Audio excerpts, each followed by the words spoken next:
बिस्मिल्लाहिर्रहमानिर्रहीम। अस्सलाम वालेकुम student, my name is Asadurrahman and we are studying about the chapter number 5 that is physical states of matter. आज हम इस चैप्टर में नया टॉपिक स्टार्ट करेंगे डेट इज़ एलोट्रॉपी। अब व्हाट इज़ एलोट्रॉपी? एलोट्रॉपी क्या है, इस बात को पढ़ने से पहले हम इसके नाम पे गौर करेंगे। अब देखिए, एलोट्रॉपी कितने लफ्ज़ों से मिलकर बना? दो से। पहला लफ्ज़ एलो और दूसरा हमारे पास है ट्रॉपी। अब एलो जो है और ट्रॉपी जो है ये हमारे पास ग्रीक वर्ड है, तो ये दो ग्रीक वर्ड के मिलने से बना है। पहला जो ग्रीक वर्ड है वो एलो निकला एलस से, और एलस का मतलब होता है अदर। ट्रॉपी निकला ट्रोपस से, और ट्रोपस का मतलब होता है फॉर्म। तो अब एलोट्रॉपी का मतलब हुआ अदर फॉर्म। अब अदर फॉर्म से क्या मुराद है, ठीक है, इसको देखने से पहले अब ये जो एलोट्रॉपी है ये किसकी प्रॉपर्टीज़ है? क्या एलिमेंट की प्रॉपर्टीज़ है या कंपाउंड की प्रॉपर्टीज़ है? तो ये जो एलोट्रॉपी है ये एलिमेंट की प्रॉपर्टीज़ है। एलिमेंट जो हैं वो एलोट्रॉपी का फिनोमिना शो करते हैं, कंपाउंड एलोट्रॉपी शो नहीं करते।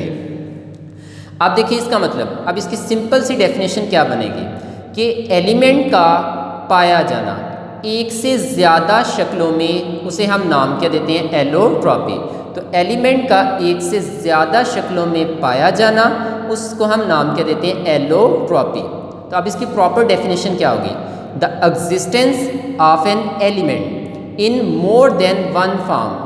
अब एलिमेंट का पाया जाना एक से ज़्यादा शक्लों में, इन सेम फिज़िकल स्टेट, और उनकी जो फिज़िकल स्टेट है कि वो सॉलिड में है, क्या वो लिक्विड में है या गैस में है। तो अगर एक एलिमेंट का जो फॉर्म है वो सॉलिड फॉर्म में है तो दूसरी फॉर्म भी किस में होनी चाहिए? सॉलिड में। अगर एक लिक्विड है तो दूसरी भी किस में होनी चाहिए? लिक्विड में। और अगर एक गैस है तो दूसरा भी किस में होनी चाहिए? गैस में। तो उनकी फ़िज़िकल स्टेट भी सेम होनी चाहिए, तो तब हम उन फॉर्म को नाम क्या देंगे? एलोट्रॉपी। यहाँ तक क्लियर?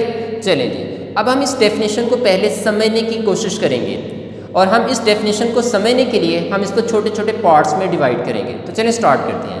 पहला part, the existence of an element, element का पाया जाना इन मोर देन वन फॉर्म, एक से ज़्यादा शक्लों में। पहले हम इतनी बात को समझने की कोशिश करेंगे कि एलिमेंट का पाया जाना एक से ज़्यादा शक्लों में, इससे क्या मुराद है। चलें देखें। अब इस बात को भी समझने से पहले सबसे पहले पता होना चाहिए व्हाट इज़ एलिमेंट। एलिमेंट क्या है? आपने चैप्टर नंबर 1 में मॉडर्न डेफिनेशन भी पढ़ी थी और ओल्ड डेफिनेशन भी पढ़ी थी। अब मॉडर्न डेफिनेशन के मुताबिक एलिमेंट क्या होता है? आपने कहा था वो सब्सटेंस जो एक जैसे एटम के मिलने से बने, date is made up of same type of atom. ऐसे सब्सटेंस जो एक जैसे एटम के मिलने से बने। और दूसरी कंडीशन क्या है कि हैविंग सेम एटॉमिक नंबर, और उनका एटॉमिक नंबर भी क्या हो? सेम हो। अगर ये दोनों बातें पूरी उतरती हैं, and can not be decompose into simpler substance by ordinary chemical means, जिसे हम आम केमिकल मीन से उसे सिंपलर सब्सटेंस में कन्वर्ट नहीं कर सकते। जब हम उसको सिंपलर सब्सटेंस में कन्वर्ट नहीं कर सकते तो ऐसे सब्सटेंस को नाम क्या देते हैं? एलिमेंट। ठीक है, अब इस बात को पहले समझ लेते हैं। देखिए, मैंने कहा कि ऐसे सब्सटेंस को एलिमेंट कहेंगे date is made up of same type of atom. अब सेम टाइप ऑफ एटम देखें यहाँ पर, अगर मैं यहाँ पर लिखता हूँ जी O2, अब देखिए O2 में कितने ऑक्सीजन है? 2। अगर मैं इसको खोल के लिखूँ तो आप देख सकते हैं इसकी स्ट्रक्चर में कि यहाँ पर ये भी ऑक्सीजन है, ये भी ऑक्सीजन। तो क्या दोनों एटम हमारे पास सेम है? जी, ये भी ऑक्सीजन, ये भी ऑक्सीजन, तो दोनों एटम सेम है। तो इसका मतलब है कि O2 में दोनों एटम हमारे पास क्या हो गए? सेम हो गए। तो पहली बात पे पूरा उतर गया। नेक्स्ट बात पे अब देखिए, हैविंग सेम एटॉमिक नंबर, और उनका एटॉमिक नंबर भी क्या होना चाहिए? सेम। अब इस ऑक्सीजन का एटॉमिक नंबर 8 है, तो इस ऑक्सीजन का भी एटॉमिक नंबर क्या है? 8। तो that is made up of same type of atom having same atomic number is known as element. तो इसका मतलब O2 एलिमेंट है, क्योंकि ये दोनों बातों पे पूरा उतर है। ठीक है, नेक्स्ट चलते हैं। सपोज कर लेते हैं, मैं यहाँ पर लेता हूँ O3, ओजोन। ठीक है, अगर O3 में देखें तो कितने ऑक्सीजन है? 3। अब देखें तीनों ऑक्सीजन क्या हमारे पास सेम है? जी। अब देखिए यहाँ पर तीनों एटम सेम है, तो that is made up of same type of atom. पहली बात पे पूरा उतर गया। अब हैविंग सेम एटॉमिक नंबर, और उनका एटॉमिक नंबर भी सेम होना चाहिए। इसका भी 8, इसका भी 8, इसका भी 8। तो फिर उनका एटॉमिक नंबर भी सेम है, तो उसको हम मॉडर्न डेफिनेशन के मुताबिक उस सब्सटेंस को नाम क्या देंगे, एलिमेंट। अब एलिमेंट की समझ आ गई, चले नेक्स्ट चलते हैं। अब आते हैं, कह रहे एक ही एलिमेंट का एक से ज़्यादा शक्लों में पाया जाना। अब इतनी बात को एक्सप्लेन करते हैं कि एक एलिमेंट एक से ज़्यादा शक्लों में कैसे पाया जा सकता है। तो चलें देखें, अगर हम ऑक्सीजन को लें तो हमारे पास नेचर में ऑक्सीजन के कितने एलिमेंट पाए जाते हैं, 2। अब ऑक्सीजन यहाँ पर या तो O2 की फॉर्म में एग्जिस्ट करता है या किस फॉर्म में एग्जिस्ट करता है, O3 की फॉर्म में। अब O2 को नाम देते हैं ऑक्सीजन, मॉलिक्यूलर ऑक्सीजन, और O3 जो है ये हमारे पास किसका फार्मूला है, ओजोन का। अब देखें क्या O2 हमारे पास एलिमेंट है, पहले ये देखते हैं। अब देखें ये दोनों एटम के हैं, सेम है, और इसमें एटॉमिक नंबर भी दोनों का सेम है, तो इसका मतलब O2 एलिमेंट है। अब आते हैं ओजोन की तरफ, इसमें तीनों एटम भी क्या हमारे पास ऑक्सीजन के, तीनों एटम सेम है और इनका एटॉमिक नंबर भी सेम है, तो इसका मतलब O3 भी क्या हमारे पास है, एलिमेंट है। अब ये दोनों एलिमेंट है किसके, ऑक्सीजन के। तो अब इसका मतलब है कि ऑक्सीजन जो है वो यहाँ पर अब 2 फॉर्म में एग्जिस्ट करती है, एक O2 की फॉर्म में और एक O3 की फॉर्म में। अब एक ही एलिमेंट का एक से ज़्यादा शक्लों में पाया जाना। अब ये एक O2 की फॉर्म में एग्जिस्ट कर रहा है और एक किस फॉर्म में एग्जिस्ट कर रहा है, O3 में। अब इनकी स्ट्रक्चर देखें, इसमें ऑक्सीजन जो है वो बिल्कुल स्ट्रेट लाइन में अटैच है, ठीक है, जबकि ओजोन में देखें तो ऑक्सीजन जो है वो ट्राईएंगुलर की फॉर्म में अरेंज है। तो दोनों की स्ट्रक्चर एक दूसरे से हमारे पास क्या है, डिफरेंट है। दोनों की जो अरेंजमेंट है, एटम की अरेंजमेंट है दोनों में, वो क्या एक दूसरे से डिफरेंट है। तो अब आप देख सकते हैं कि जो ऑक्सीजन एलिमेंट है अब वो यहाँ पर एक से ज़्यादा शक्लों में पाए जा रहे हैं, एक O2 की फॉर्म में और एक किस फॉर्म में, O3 की फॉर्म में। तो ये दोनों फिर ऑक्सीजन की क्या कहलाएंगी, एलोट्रॉपी। तो एक ही एलिमेंट का एक से ज़्यादा शक्लों में पाया जाना, यहाँ तक क्लियर। नेक्स्ट चलते हैं। अब सेकंड कंडीशन क्या है, इन सेम फिजिकल स्टेट, उनकी जो ज़ाहरी हालत है वो भी क्या होनी चाहिए, सेम। अगर एक सॉलिड है तो दूसरा भी सॉलिड में, अगर एक लिक्विड है तो दूसरा भी लिक्विड में, और अगर एक गैस है तो दूसरा भी किस में होना चाहिए, गैस में। अब आप देख सकते हैं कि O2 जो है ये किस स्टेट में एग्जिस्ट करती है, आपकी हवा के अंदर भी मौजूद है, गैसी स्टेट में, जबकि ओजोन जो है ये भी किस स्टेट में एग्जिस्ट करती है, गैस में। तो इनकी जो फिजिकल स्टेट है वो भी क्या हमारे पास सेम है, अब दोनों गैसेज में है। तो अब देखें एक ही एलिमेंट का एक से ज़्यादा शक्लों में पाया जाना, अब इस ऑक्सीजन का O2 की फॉर्म में भी एग्जिस्ट करना और इस एलिमेंट का O3 की फॉर्म में भी क्या करना, एग्जिस्ट करना। यहाँ तक क्लियर। अब यहाँ पर ये O2 और O3 दोनों की फॉर्म में एग्जिस्ट कर रहे हैं, यानी एक से ज़्यादा शक्लों में एग्जिस्ट कर रहे हैं, ठीक है। दोनों की स्ट्रक्चर डिफरेंट है और उन दोनों की फिजिकल स्टेट भी सेम है, तो इस वजह से ये ऑक्सीजन और ओजोन जो है ये दोनों क्या कहलाएंगे, एक दूसरे की एलोट्रॉपिक फॉर्म कहलाएंगी। यहाँ तक क्लियर। तो आप डेफिनेशन मुकम्मल सुने, फिर नेक्स्ट चलते हैं। तो the existence of element in more than one form, कि एलिमेंट का पाया जाना एक से ज़्यादा शक्लों में। अब देखें इसकी स्ट्रक्चर और है, इसकी स्ट्रक्चर और है, इसका मॉलिक्यूलर फार्मूला और है, इसका मॉलिक्यूलर फार्मूला और है। तो अब एलिमेंट का एक से ज़्यादा शक्लों में पाया जाना, अब इन सेम फिजिकल स्टेट और उनकी फिजिकल स्टेट भी क्या होनी चाहिए, सेम होनी चाहिए। अब ये गैस है तो ये भी किस स्टेट में है, गैस में, तो उसको हम नाम क्या देते हैं, एलोट्रॉपी। यहाँ तक क्लियर, आपकी डेफिनेशन होगी। एग्जाम्पल होगी the allotropic form of oxygen is, oxygen की कौन कौन सी एलोट्रॉपिक फॉर्म होती हैं, 2 फॉर्म होती हैं, एक मॉलिक्यूलर ऑक्सीजन यानी O2 और दूसरी हमारे पास क्या, ओजोन O3 है। अब दोनों हमारे पास है, अब यहाँ पर देखें दोनों की स्ट्रक्चर डिफरेंट है, लेकिन दोनों की फिजिकल स्टेट क्या हमारे पास है, सेम है। तो ये ऑक्सीजन की क्या कहलाएंगी, एलोट्रॉपिक कहलाएंगी। यहाँ तक क्लियर। नेक्स्ट चलते हैं।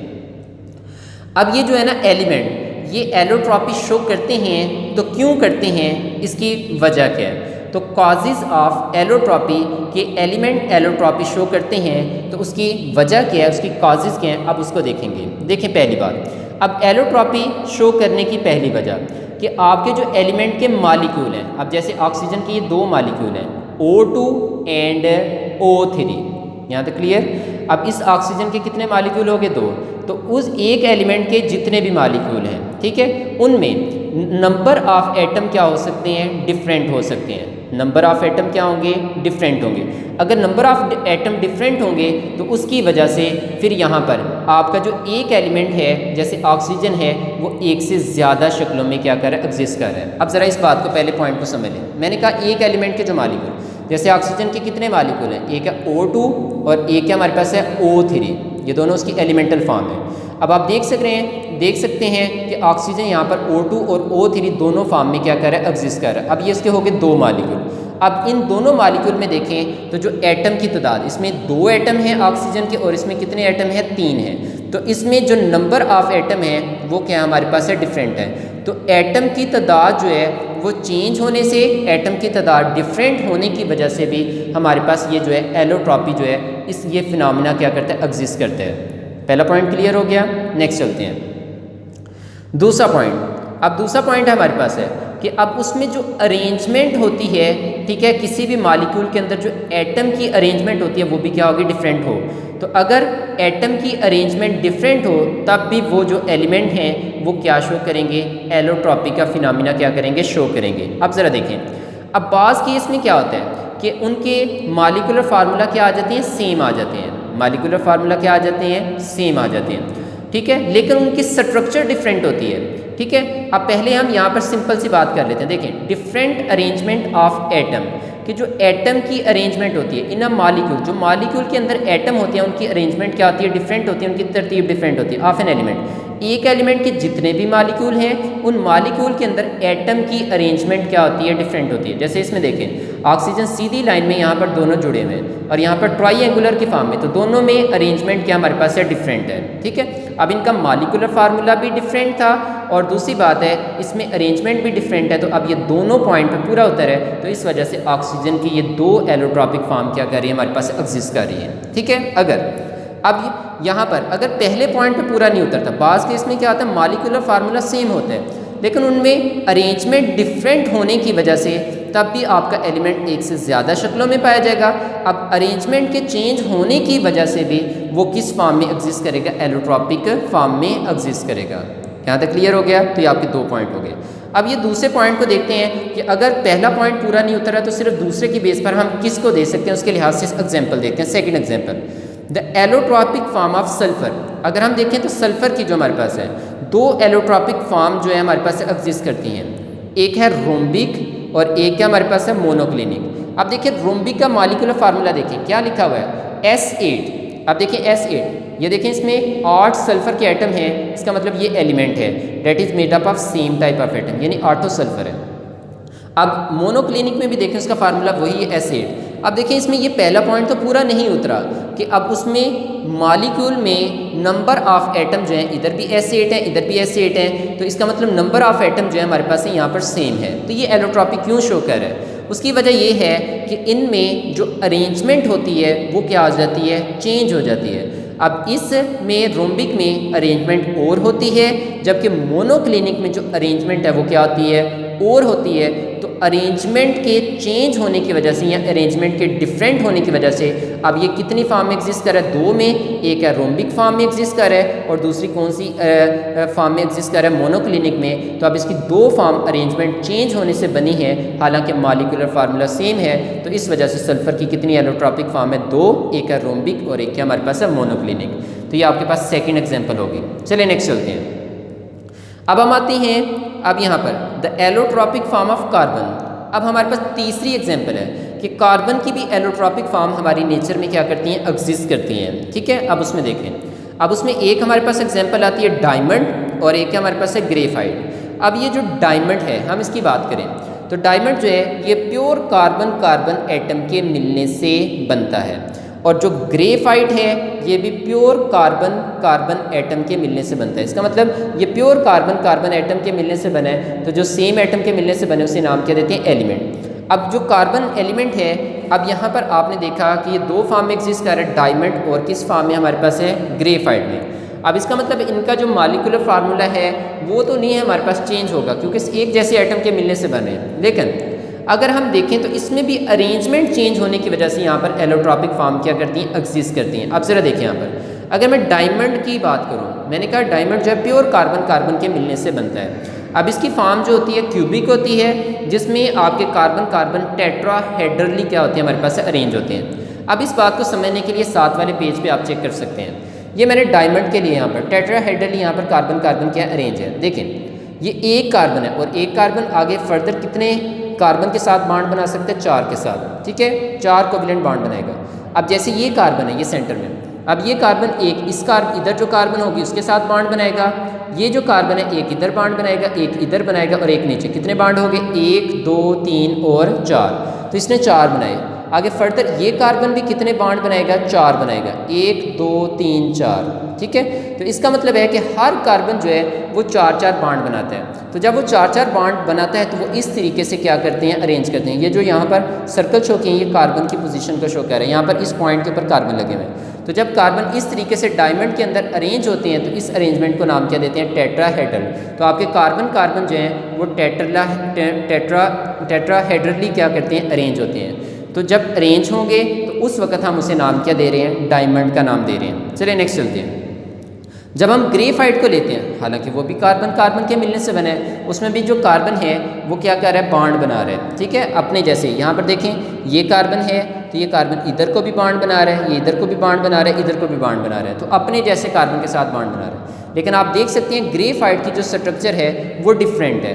इसमें जो कार्बन है वो टेट्राहेड्रली अरेंज नहीं होते, बल्कि कैसे अरेंज होते हैं? हेक्सागोनल जो है उस तरीके से क्या होते हैं? अरेंज होते हैं। तो हेक्सागोनल अरेंजमेंट होने की वजह से आपके ग्रेफाइट में जो अरेंजमेंट है वो चेंज होती है, और अरेंजमेंट चेंज होने की वजह से अब हम इसे नाम क्या दे रहे हैं? ग्रेफाइट का नाम दे रहे हैं। तो अब आपने देखा कि ये भी प्योर फॉर्म ऑफ कार्बन है, डायमंड भी, और ग्रेफाइट भी क्या हमारे पास है? प्योर फॉर्म ऑफ कार्बन है। अब दोनों प्योर फॉर्म ऑफ कार्बन है, लेकिन क्या है कि इसमें अरेंजमेंट, यानी सेकंड पॉइंट पूरा हो रहा है कि उनमें अरेंजमेंट डिफरेंट होने की वजह से वहाँ पर अब अरेंजमेंट डिफरेंट होने की वजह से एक से ज़्यादा फार्म एग्जिस्ट कर रही हैं। जब एक से ज़्यादा फार्म एग्जिस्ट करेंगे तो उनका नाम भी चेंज हो जाएगा, और उसकी वजह से हमारे पास एक से ज़्यादा क्या करेंगे? हमारे पास एलोट्रॉपिक फार्म क्या करेंगे? एग्जिस्ट करेंगे। अब देखिए यहाँ पर ये किस स्टेट में, इनकी फिजिकल स्टेट सेम होनी चाहिए। अब ये भी सॉलिड में है और ये भी किस स्टेट में हमारे पास सॉलिड में है। तो ये दोनों बातों पे पूरा होता है तो ये हमारे पास क्या कहलाएगी? Allotropic form of carbon. तो फिर कार्बन की कितनी एलोट्रॉपिक फार्म हुई? 2। Diamond and graphite room temperature पर जब हम बात करें तो ये हमारे पास 2 यहाँ पर मोस्ट कॉमन होगी, डायमंड और ग्रेफाइट। इनमें अरेंजमेंट चेंज होने की वजह से ये 2 हमारे पास एलोट्रॉपिक फार्म क्या कर रही हैं? एग्जिस्ट कर रही हैं। यहाँ तक क्लियर? अब देखें, आप अपनी बुक से देख सकते हैं कि यहाँ पर अब एलोट्रॉपी, ये पहली लाइन में द एग्जिस्टेंस से लेकर एलोट्रॉपिक तक टिक लगा लें, ये आपकी डेफिनेशन है, ठीक है। आगे उसकी रीज़न क्या है? कॉजेज़ क्या हैं? तो allotropy is due to following reason. तो ये पहला पॉइंट और दूसरा पॉइंट आपने अच्छे तरीके से देख लिया, आप इसको यहाँ तक टिक लगा लें तो आपके पास यहाँ तक हो गया। अब आपने जो एग्जाम्पल लिखनी है आप ऐसे लिख सकते हैं डेफिनेशन के बाद, the allotropic form of oxygen is O2 and O3, यानी oxygen and ozone. The allotropic form of sulfur is rhombic and monoclinic. The allotropic form of carbon is diamond and graphite। आप यूँ लिख लें तो आपने ये डेफिनेशन पढ़ी और साथ में ये 2 पॉइंट उसकी काजेज़ पढ़ी कि एक एलिमेंट एलोट्रॉपी का फिनोमेना शो करता है तो क्यों करता है। अगर कोई चीज़ नहीं समझ आई तो पूछ लें।